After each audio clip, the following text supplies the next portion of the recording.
Alhamdulillah wassalatu wassalamu ala Rasulillah wa ala alihi wa man walah. Rabbi shrah li sadri wa yassir li amri wahlul 'uqdatam min lisani yafqahu qawli. Rabbana urzuqna ilman nafi'a wa rizqan thayyiba wa amalan mutaqabbala. Jamaah kaum muslimin rahimani wa rahimakumullah. Alhamdulillah pada malam hari ini kembali kita bisa berkumpul di tempat yang paling mulia, yaitu masjid, di majelis yang paling mulia, yaitu majelis ilmu, dan di waktu-waktu yang sangat Allah senangi.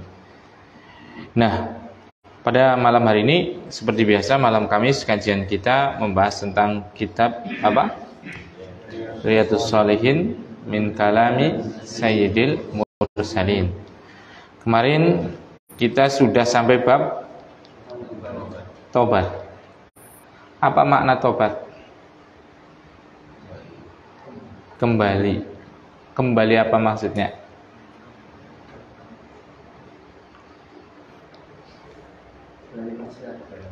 Kembali dari maksiat menuju ke ketaatan kepada Allah Subhanahu wa ta'ala. Syarat tobat ada berapa? 3 menurut Imam Nawawi kalau berkaitan dengan Allah. Apa saja? Berhenti dari maksiat, bersedih atau menyesali, kemudian punya azam tekad untuk tidak mengulanginya lagi. Kalau menurut Syekh Muhammad bin Shalih Al-Utsaimin dan yang lainnya ditambah 2. Yang pertama tambah apa? Ikhlas. Dan yang kelima masih dalam waktu tobat, seperti itu. Karena tobat itu ada masanya, seperti itu. Nah, kalau berkaitan dengan hamba maka ditambah berapa syarat? 1, yaitu apa? Meminta kehalalan dari hamba yang kita dzalimi, seperti itu. Nah, kemudian setelah menjelaskan taubat, kemudian syarat-syaratnya, Imam Nawawi rahimahullah ta'ala menyebutkan ayat, 3 ayat di sini. Jadi itu manhaj para ulama tatkala beliau berstatement, berucap, itu tidaklah beliau berucap kecuali di atas ilmu, di atas dalil, di atas sandaran, sehingga ucapannya bisa dipertanggungjawabkan. Itu yang pertama. Yang kedua, kalau dalilnya benar berarti ucapannya pasti berupa kebenaran. Kan seperti itu. Makanya para ulama itu tidaklah mereka mengucapkan sesuatu kecuali pasti akan menyandarkan ucapan tersebut pada sumber kebenaran. Sumber kebenaran yang paling benar, tidak ada sedikit pun kesalahan di situ. Jangankan kesalahan, keraguan aja nggak ada. Yaitu apa? Al-Quran. Makanya Imam Nawawi rahimahullah ta'ala tatkala menyebutkan tentang bab yang kedua itu tobat, menjelaskan tobat dan yang lainnya, beliau mendatangkan ayat dari Al-Quran dengan firman-Nya. Allah Subhanahu wa ta'ala berfirman, wa tubu ilallahi jami'an ayyuhal mu'minun la'allakum tuflihun. Ini ayat pertama. Kemudian ayat yang kedua, beliau mengutip dari surat Hud ayat ketiga, istaghfiru rabbakum tsumma tubu ilaihi. Kemudian beliau mengutip ayat yang ketiga, yaitu dari surat At-Tahrim ayat 8, ya ayyuhalladzina amanu tubu ilallah taubatan nasuha. Seperti itu. Jadi karena memang dalil itu banyak. Yang kita kenalkan dalil ada berapa? 4. Yaitu apa? Al-Quran, hadis, ijma, qiyas. Itu kan ya. Yang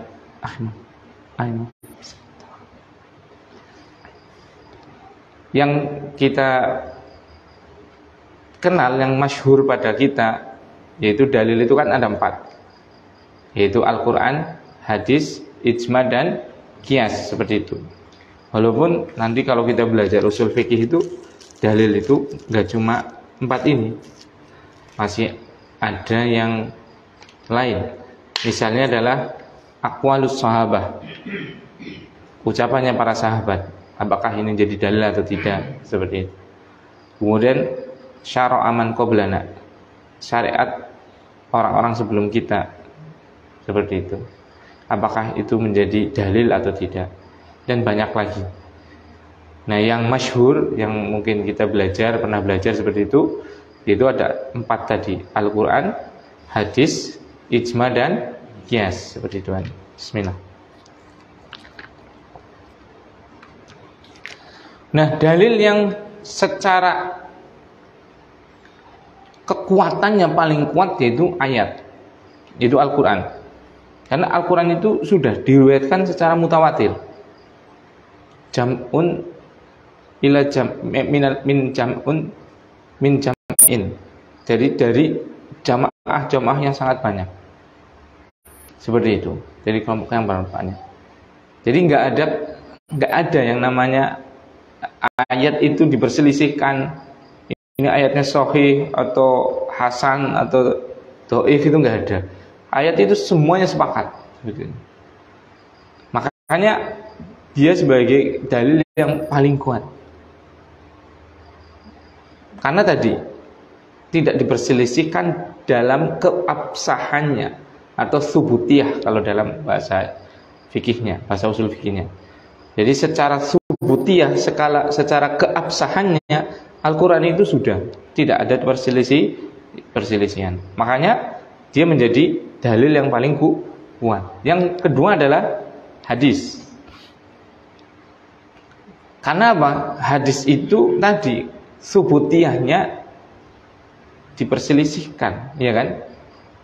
Keabsahannya itu ada yang sahih, gitu kan? Ada yang hasan, ada yang dhaif, ada yang maudhu, ada yang matruk, dan yang lainnya, macam-macam, itu kan? Makanya tadi hadis ini belum tentu sahih. Walaupun kita sebagai orang awam misalnya mengetahui itu adalah hadis, tapi oleh pakar atau namanya muhaddis, pakar hadis muhaddis, itu dia akan tahu benar ini hadis itu nggak sampai ke Rasul, misalnya seperti itu. Ini hadis memang betul-betul dari Rasul, nah, seperti itu. Dan tahu derajatnya, dan tahu semua yang meriwayatkan, sanadnya itu tahu. Itu ulama ahli hadis itu seperti itu. Jadi misalnya Rasul mengajarkan pada sahabat pada hadis tertentu, sahabatnya siapa? Tahu ini sahabatnya siapa. Sahabat mengajarkan kepada tabi'in, maka tahu tabi'in ini, tahu kapan bertemunya. Tabi'in mengajarkan kepada tabi'in terus sampai ke zaman penulisan hadis, misalnya dari Bukhari, Muslim, Nasa'i, dan yang lainnya. Itu rentetannya itu ulama ahli hadis itu tahu. Subhanallah. Makanya kayak gini anak kadang pantas ya ulama itu nggak kayak kita, dikit-dikit butuh angkringan, dikit-dikit butuh refreshing gitu ya, dikit-dikit butuh ngendong seperti itu ya. Ya wajar. Itu jibilah manusia. Sifat dasar manusia adalah makhluk sosial, perlu berinteraksi. Orang berinteraksi mesti mumet. Lah kok ulama bisa-bisa nek ning omah bae atau ning kamar bae atau ning perpustakaan bae, orang bosen-bosen. Salah satunya ini. Memang beliau nggak berinteraksi dengan yang di luar, tapi beliau berinteraksi dengan siapa? Dengan siapa? Dengan sahabat. Kan beliau membaca ini, ulama ahli hadis kan membaca biografinya sahabat. Otomatis kan seolah-olah kayak hidup dalam masa mereka, ya kan? Membaca siapa itu misalnya tabi'in, Imam Mujahid misalnya. Siapa misalnya Abu Hanifah, siapa misalnya Atha, dan yang lain-lainnya. Seperti itu. Akhirnya paham benar itu kan. Jadi seolah-olah beliau itu apa? Sezaman dengan mereka. Ini sifatnya seperti ini bertemu dengan misalnya Abu Hurairah bertemu dengan Rasulullah SAW itu kapan? Tahu persis. Abu Hurairah punya murid siapa saja tahu. Muridnya dari mana saja tahu. Muridnya ini tabi'in ini punya murid lagi siapa tahu. Nah seperti itu. Jadi akhirnya apa? Dia hidup seolah-olah dengan para orang-orang soleh, dengan para salafus soleh dari sahabat, tabi'in dan yang lain. Karena tadi maklumatnya, pengetahuannya dia dilingkupi sekitar hal tersebut. Seperti itu. Ya kayak kalau kita lihat itu loh, misalnya orang pengamat bola misalnya ya. Kan dia sudah hidup di kamar aja sudah, atau di studio aja sudah cukup mungkin. Karena dia akan membicarakan ini dan ini pindah ke sini, dulunya dari sini, ini seperti ini. Seperti itu kan. Maklumat pengetahuan tentang tokoh-tokoh pemain bola paham. Nah, ini para ulama maklumat pengetahuan tentang apa? Para orang-orang soleh sangat paham sehingga apa? Dia akan menikmati suri toladan dari orang-orang soleh, membaca dengan kenikmatan seperti itu. Akhirnya ya hidupnya apa? Bisa-bisa seolah-olah kayak orang menyendiri, sebenarnya nggak menyendiri. Temannya banyak banget, ribuan. Ada Umar, ada Abu Bakar, ada Utsman, seperti itu kan. Karena tadi kesehariannya beliau sibukkan untuk membahas hal itu. Kan seperti itu. Nah, jadi seperti itu kan. Barakallahu fikum. 6. Berkata Imam Nawawi rahimahullah taala menukilkan ayat Al-Qur'an. Karena tadi ayat Al-Quran itu sebagai dalil dia paling kuat secara keabsahannya. Tidak ada satupun ayat yang diperselisihkan. Jangankan orang muslim, orang kafir aja nggak mau mempermasalahkan itu kan. Yakin itu adalah benar itu kan. Benar itu bukan kalamnya orang, bukan kalamnya malaikat, bukan ucapannya, apalagi ucapannya tukang sihir dan itu tidak. Untuk mengaku itu adalah ini adalah kalam atau firman atau ucapannya Tuhan. Makanya nggak pernah mereka itu bisa untuk membuktikan Al-Quran itu adalah ucapan bukan ucapannya Allah seperti itu. Nah, makanya Imam Nawawi rahimahullah taala tatkala menyampaikan bab nanti semuanya akan mengutip ayat terlebih dahulu, baru setelahnya adalah hadis. Dari sini kita tahu bahwasanya kekuatan dalil yang paling kuat adalah ayat atau Al-Quran, kemudian baru hadis. Nah, karena tadi ayat itu diriwayatkan secara mutawatir, hadis itu ada yang mutawatir, ada yang lain-lainnya. Nah, Allah Subhanahu wa taala berfirman dalam surat An-Nur ayat 31, "Wa tubu ilallahi jami'an ayyuhal mu'minun la'allakum tuflihun." Taubatlah sekalian kalian semua wahai orang yang beriman ilallah kepada Allah Subhanahu wa taala la'allakum tuflihun, semoga kalian menjadi orang yang beruntung. Di sini ada perintah. Ada kata kerja perintah, tubu wa tubu. Bertobatlah kalian kepada Allah. Ada perintah, berarti kalau hal itu diperintahkan pasti dia dicintai oleh Allah. Kalau dicintai pasti berupa ibadah. Karena pengertian ibadah adalah segala sesuatu yang dicintai dan diridhoi Allah, baik ucapan ataupun tindakan, baik yang nampak ataupun yang di dalam batin. Itu kan. Nah, ini ada perintah. Ada perintah berarti pasti Allah mencintainya, karena Allah tidak akan pernah memerintahkan kepada kemungkaran. Karena ini dicintai berarti itu adalah ibadah. Berarti taubat itu adalah ibadah. Wa tubu ilallah. Taubatlah kalian sekalian orang mukmin kepada Allah Subhanahu wa taala. Apa akibatnya? La'allakum tuflihun. Semoga dengan taubatnya kalian itu kalian menjadi orang yang muflih, orang yang beruntung. Wa qala ta'ala, dan Allah Subhanahu wa taala berfirman, "Istaghfiru rabbakum tsumma tubu ilaihi." Istaghfiru, ini kata kerja perintah lagi, atau dalam bahasa Arabnya fi'il amr. Istaghfiru, mintalah maghfirah, mintalah ampunan. Rabbakum, kepada Tuhan kalian, yaitu Allah Subhanahu wa taala. Ada perintah, ya kan? Perintahnya berupa apa?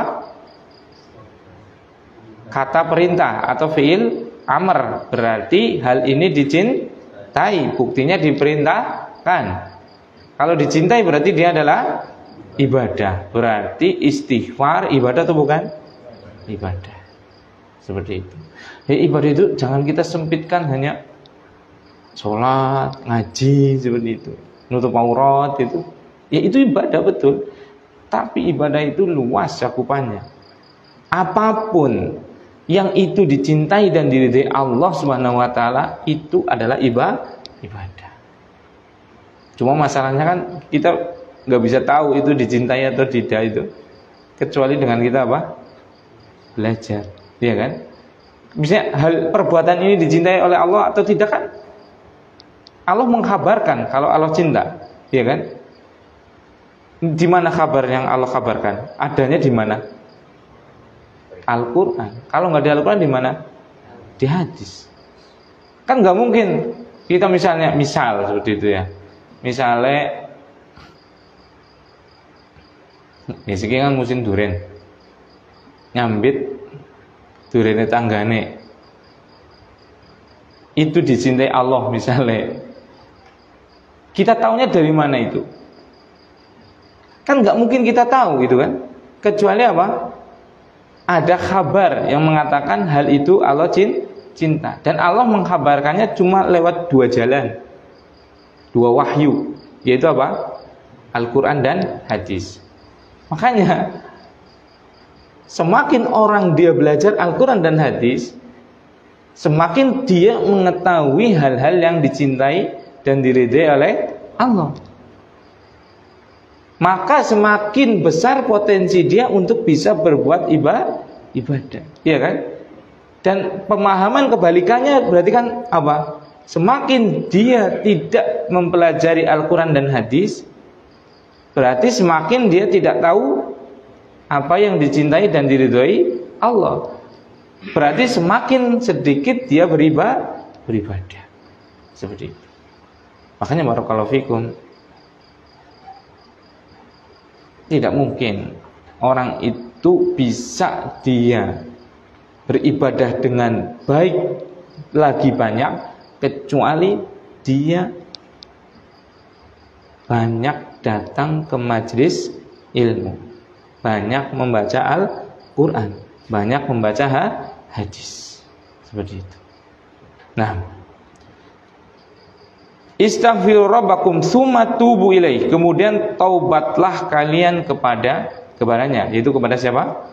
Allah Subhanahu wa taala. Ini fi'il amr juga, kata kerja perintah, berarti menunjukkan perkara yang dicintai, berarti itu adalah ibadah. Kemudian firman-Nya Allah Subhanahu wa taala yang lain, ya ayyuhalladzina amanu tubu ilallah. Wahai orang-orang yang beriman, tubu ilallah, taubatlah kalian kepada Allah, taubatan nasuha, dengan taubat yang sebenar-benarnya. Ada perintah lagi seperti itu. Jadi jelas sekali bahwasanya taubat itu adalah wajib bagi kita, karena berkali-kali Allah SWT memerintahkan di dalam Al-Quran untuk kita bertobat kepada Allah Subhanahu wa ta'ala. Dan kita paham bahwasanya kalau dalam beristidlal, mengambil hukum, kalau ada perintah itu al-aslu fil amri lil wujub. Asal dari suatu perintah hukumnya adalah wajib, kecuali nanti ada dalil yang memalingkannya. Kalau Allah memerintahkan sesuatu berarti asalnya adalah apa? Wajib, bukan sunnah. Misalnya kayak gini, kita kan sebentar lagi puasa. Ya ayyuhalladzina amanu kutiba alaikumusiyam kama kutiba alal ladzina min qablikum la'allakum tattaqun. Misalnya ada perintah untuk apa? Puasa. Oh, enggak apa-apa lah. Kayak orang kan kalau perintah kan misalnya biung perintah haring anak kan tuwukna uyah. Kan bisa juga dilakoni yang ngono, ora ya ora apa-apa walaupun sing apik dilakoni. Dipahamkan seperti itu. Tidak. Kalau khitabnya Allah, kalau perintahnya Allah Subhanahu wa taala, itu hukum asalnya adalah apa? Wajib. Seperti itu. Enggak boleh kita bawa ke dalam hukum sunnah. Apalagi cuma boleh aja. Dilakukan oleh orang yang apa-apa. Nah, seperti itu. Maka kalau ada asal perintah adalah wajib. Dan di sini berkali-kali Allah Subhanahu wa taala memerintahkan kepada kita untuk taubat. Berarti taubat hukumnya adalah wajib.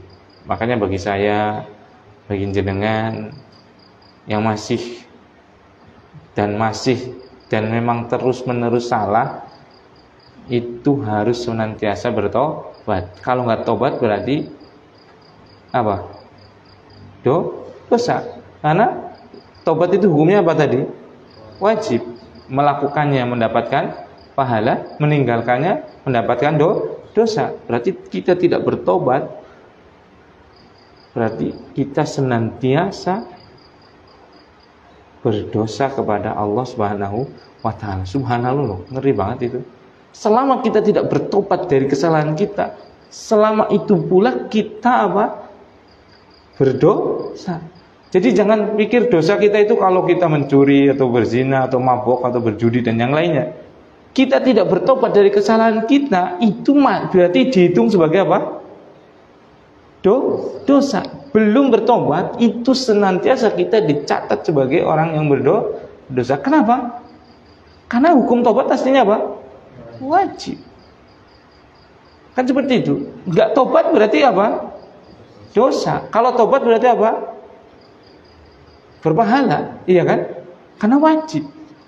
Makanya kita lihat ini berikutnya, setelah membawakan ayat, Imam Nawawi rahimahullah taala membawakan hadis. Bismillah. Wa an Abi Hurairah radhiyallahu taala anhu. Qala, dari Abu Hurairah radhiyallahu taala anhu. Siapa Abu Hurairah? Abdurrahman bin Sakhar. Dari mana beliau? Dari Yaman. Dulu namanya siapa? Sebelum masuk Islam namanya siapa? Lupa. Abdus Syamsi, Abdus Syams, gitu kan? Kemudian hijrah ke Madinah dan bertemu dengan Rasulullah SAW dan bersahabat, belajar, berguru kepada Rasul selama berapa tahun? 4 tahun. Dan beliau walaupun bersahabat dengan Rasul cuma 4 tahun, tapi beliau menjadi sahabat yang paling banyak meriwayatkan hadis, sekitar 5.000-an lebih hadis. Nah, An Abi Hurairah radhiyallahu ta'ala anhu qol, dari Abu Hurairah radhiyallahu ta'ala anhu, beliau berkata, Sami'tu Rasulullah sallallahu alaihi wasallam yaqul, aku mendengar Rasulullah SAW bersabda. Tuh, ada enggak di ajaran lain yang ilmunya kayak gini? Allah meriwayatkan kepada Rasulullah, Rasulullah meriwayatkan kepada sahabat, sahabat meriwayatkan kepada tabi'in, tabi'in meriwayatkan kepada tabi'ut tabi'in, tabi'ut tabi'in meriwayatkan kepada a'immatu muhaddisin, imam-imam ahli hadis. Coba, sampai sekarang sanad keilmuan itu tetap ada. Bukhari sampai sekarang misalnya, atau kita belajar ini kitab apa? Riyadhus Shalihin, kita bisa menyebutkan nasab keilmuan kita sampai ke Imam Nawawi. Coba, ada enggak ajaran yang seperti ini selain Islam? Tidak akan pernah ada. Makanya itulah keistimewaan agama kita. Jadi betul-betul agama yang terjaga. Salah satu wujud penjagaannya adalah adanya sanad, adanya silsilah periwayatan sebuah ilmu, sehingga ilmu itu betul-betul kita yakini itu adalah ilmunya Rasulullah SAW yang diwahyukan dari Allah Subhanahu wa taala. Subhanallah. Makanya kita itu beruntung itu. Kita itu betul-betul di atas agama yang benar. Nggak boleh ada keraguan. Harus bangga, harus bersyukur kita ditakdirkan oleh Allah Subhanahu wa taala untuk menjadi seorang muslim. Yang ilmunya, yang ajarannya, yang hukumnya, yang syariatnya itu betul-betul dari Allah Subhanahu wa taala. Bukan dari karangan siapapun. Imam Nawawi itu nggak ngarang. Imam Nawawi itu nulis hadis. Iya kan? Dan beliau mempertanggungjawabkan, beliau membawakan hadis. Hadis itu sampai kepada Rasul sallallahu alaihi wasallam. Makanya di sini Abu Hurairah sebagai bentuk amanat ilmiahnya beliau mengatakan apa? Sami'tu Rasulullah sallallahu alaihi wasallam yaqul. Aku mendengar Rasulullah sallallahu alaihi wasallam bersabda. Tuh, Masya Allah. Apa kata Rasulullah sallallahu alaihi wasallam? Wallahi inni la astaghfirullah wa atubu ilaih fil yaumi aktsara min 70 marratan, rawahul Bukhari. Demi Allah, aku sungguh beristighfar kepada Allah Subhanahu wa taala dan taubat kepadanya setiap hari aksar min 70 marratan, lebih dari 70 kali. Hadis ini diriwayatkan Muslim. Kemudian dalam hadis yang kedua, hadis yang tentang bab tobat ini, wa anil Agharri ibni Yasar al-Muzani, dari Al-Aghar, ini sahabat nggak terlalu terkenal, beliau itu termasuk sahabat muhajirin, termasuk sahabat-sahabat yang hijrah ke Madinah. Ibni Yasar al-Muzani radhiyallahu taala anhu, qala, dia berkata, qala Rasulullah sallallahu alaihi wasallam, Rasulullah sallallahu alaihi wasallam bersabda, ya ayyuhan nasu, wahai sekalian manusia, tubu ila Allah, taubatlah kalian kepada Allah Subhanahu wa taala, wastaghfiruhu, dan mintalah maghfirah, mintalah ampunan kepadanya, kepada Allah Subhanahu wa taala. Fa inni atubu fil yaumi mi'ata marratin, dan sungguh aku itu setiap hari taubat kepada Allah 100 kali. Rawahu Muslim. Subhanallah. Bayangkan ikhwan, Rasulullah SAW yang dosanya itu sudah terampuni, baik yang sudah berlalu atau yang akan datang, minimal beliau bertobat sehari berapa? 70 kali. Subhanallah. Bayangkan, orang yang maksum, gak punya dosa aja tobatnya tadi sehari 70 sampai 100 kali. Kita coba yang ditakdirkan oleh Allah Subhanahu wa taala secara kauni, maksudnya yang pasti kita adalah apa? Kullu bani Adam khata'. Setiap anak keturunan Adam alaihissalam, setiap manusia khata', senantiasa terus menerus pasti salah. Kita sudah distempel. Stempel kita itu adalah selalu berbuat salah. Di mana kita dari Rasulullah Sallallahu Alaihi Wasallam? Rasulullah Sallallahu Alaihi Wasallam yang tidak pernah berbuat salah dan yang sudah dimaafkan kesalahannya itu saja tiap hari minimal 70. Subhanallah. Seperti itu. Maka min babil aula, maka lebih utama kita yang tidak maksum, yang memang secara kauni, secara ketetapan Allah kita pasti selalu salah. Berarti kita masuk neraka? Belum tentu, karena ada syariat apa? Ada syariat apa? Taubat. Iya kan? Ini agar orang itu tatkala salah, dia itu kembalinya kepada Allah. Makanya tobat kan roja'a artinya. Tobat kan artinya apa?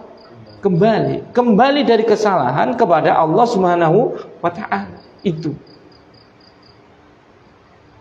Jadi kesalahan itu memang sudah pasti. Masalahnya kita kembali tidak kepada Allah Subhanahu wa ta'ala dari kesalahan kita. Itu. Barakallahu fikum. Ini Rasulullah Shallallahu Alaihi Wasallam. Sehari beliau taubat kepada Allah Subhanahu Wa Taala 70 sampai 100 kali. Nah, kaum muslimin rahimani wa rahimakumullah. Dari sini mengajarkan kepada kita bahwasanya tatkala kita memerintah, tatkala kita mengajar, hendaknya kita adalah orang yang paling pertama apa? Orang yang paling pertama apa? Melakukannya. Iya kan? Rasulullah SAW ini bersabda tadi, ya ayuhan nas, tubu ilallah wastaghfiruh. Wahai sekalian manusia, taubatlah kalian kepada Allah, kembalilah kalian kepada Allah, wastaghfiruhu, dan mintalah ampunan kepada Allah. Beliau memerintahkan kan? Tapi apa yang dilakukan Rasulullah SAW? Inni atubu fil yaumi mi'ata marrah. Aku tiap hari tobat kepada Allah 100 kali. Berarti beliau Masya Allah. Ini kan ajaran yang luar biasa dalam masalah tarbiyah, dalam masalah pendidikan. Iya kan? Jadi kalau mengajar, kalau mendidik, itu idealnya ajar jarkoni. Ajar tapi orang lakoni. Ayo ngaji. Oh, dek orang gelem ngaji. Perintah anake kon mondok, dewek nang ora tau ngaji, ora tau maca Quran dan yang lainnya seperti itu kan. Maka apa? Ini sangat berbahaya. Ini sangat berbahaya. Karena apa? Anak kan secara fitrah nggak mungkin berani sama orang tua ya. Karena berbagai faktor. Faktor pertama jelas dari segi usia, ya kan? Dari segi kekuatan, dari segi jasa. Otomatis kan nggak mungkin, kecuali anak sing kebangetan lah ya. Nggak mungkin ada anak itu apa? Berani kepada orang tua. Karena kalau berani ya orang tuanya lebih kuat. Kalaupun dia sudah gede, sudah lebih kuat dari orang tuanya, kan dia berutang jasa yang sangat banyak, iya kan? Nah, otomatis kebanyakan anak tidak berani kepada orang tuanya. Tapi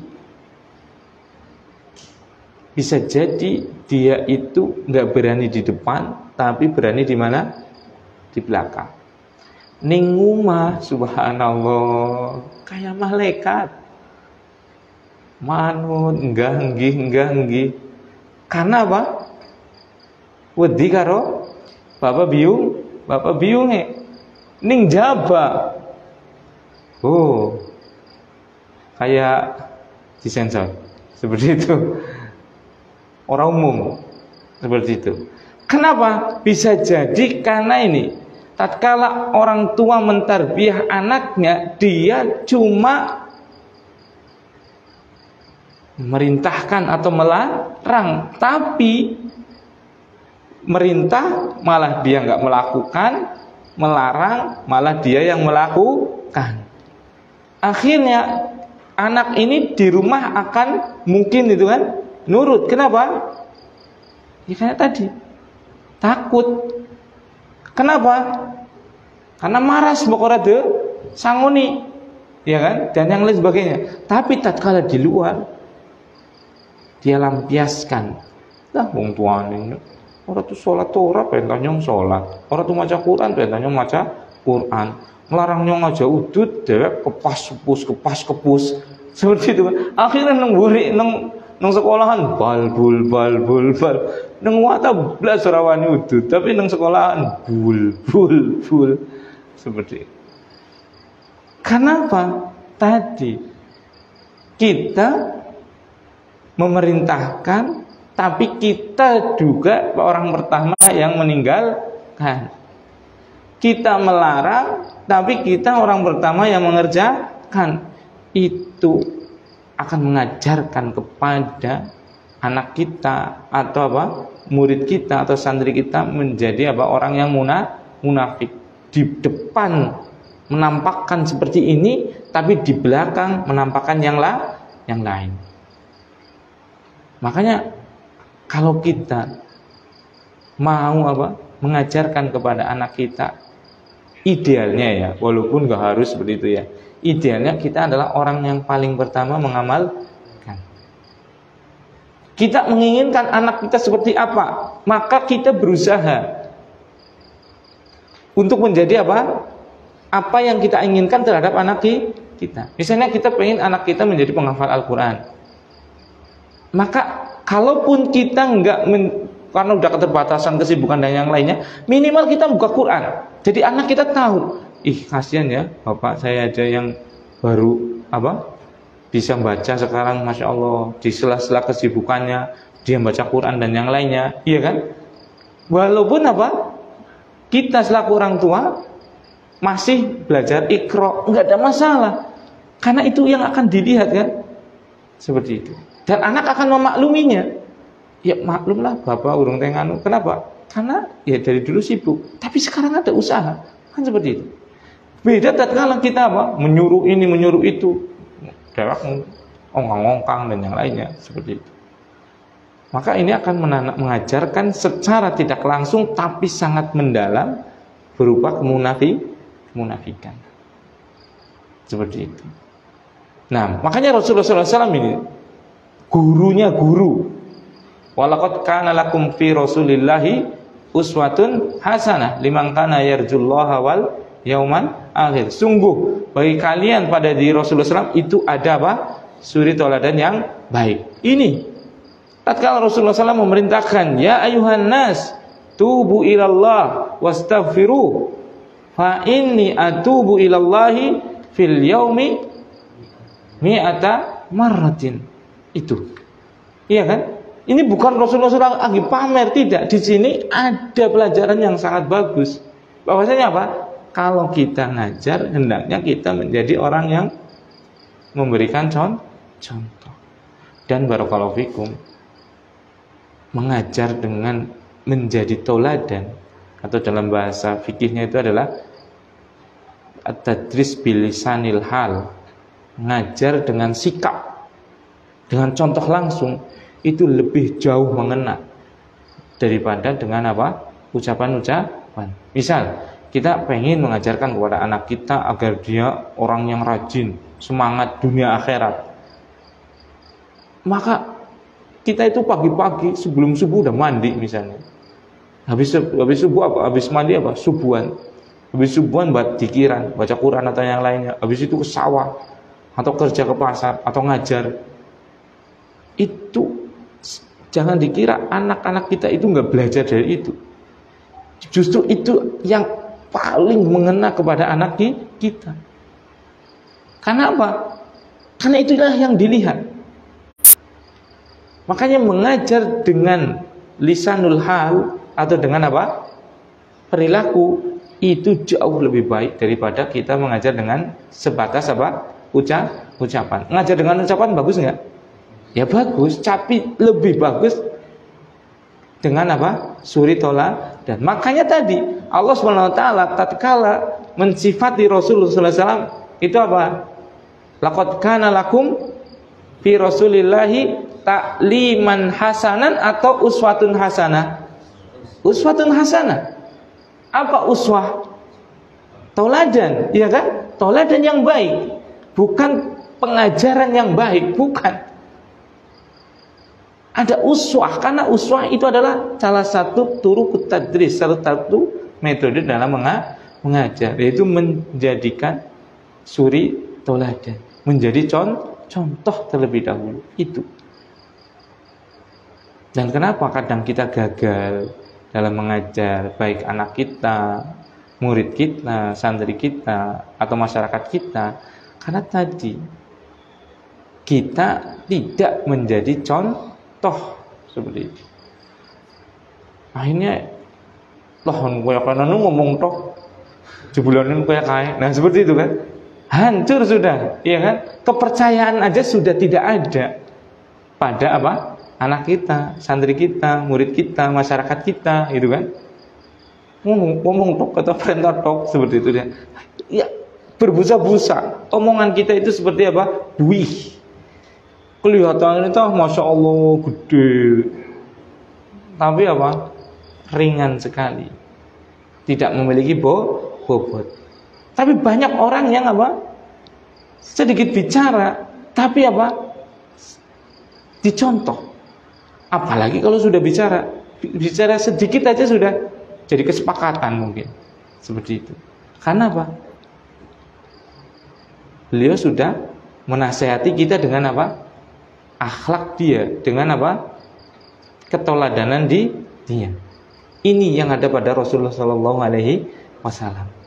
Kenapa jadi muridnya Rasul itu jadi semua? Sahabat itu kan jadi semua kan? Subhanallah. Karena tadi salah satu pembelajarannya adalah dengan seperti ini. Nah, jadi itu. Jadi dari sini kita bisa mengambil pelajaran bahwasanya apa? Tatkala kita mengajar, tatkala kita mengajak kepada kebaikan atau melarang dari keburukan, hendaknya kita menjadi orang yang dijadikan teladan, orang terdepan dalam melakukan apa yang kita perintahkan atau meninggalkan dalam apa yang kita larang. Nah, jamaah rahimani wa rahimakumullah, itu hadis yang pertama dan hadis yang kedua. Kemudian hadis yang ketiga, azan ya. Berarti kita cukupkan. Insyaallah akan kita lanjutkan pada pertemuan berikutnya. Nah, jadi dari sini kita bisa mengambil pelajaran bahwasanya bab yang kedua setelah ikhlas adalah taubat. Apa makna taubat? Kembali dari mana? Kemaksiatan menuju ketaatan. Syarat taubat ada berapa? 3. Kalau berkaitan dengan Allah. Kalau ditambah biar sempurna jadi berapa? 5. Yang pertama ikhlas, kedua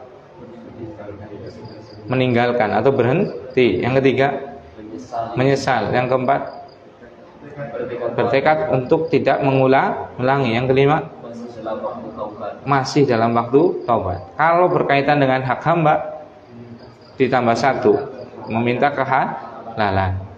Nah, kemudian Imam Nawawi di situ menyebutkan dalil tentang taubat yang pertama dari apa? Al-Quran. Kenapa dari Al-Quran? Karena dalil yang paling utama secara keabsahan.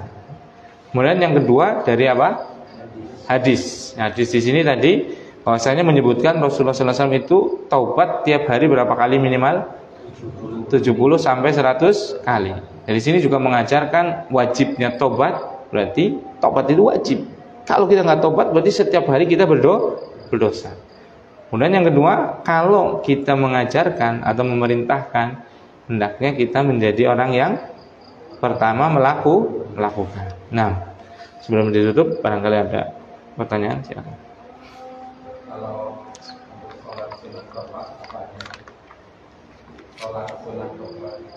Sholat sunnah taubat, anak belum tak ulang perojaannya itu. Coba nanti tak lihat dulu referensinya seperti itu. Nah, ada lagi? Kalau nggak ada, kita cukupkan dengan bacaan kafaratul majlis.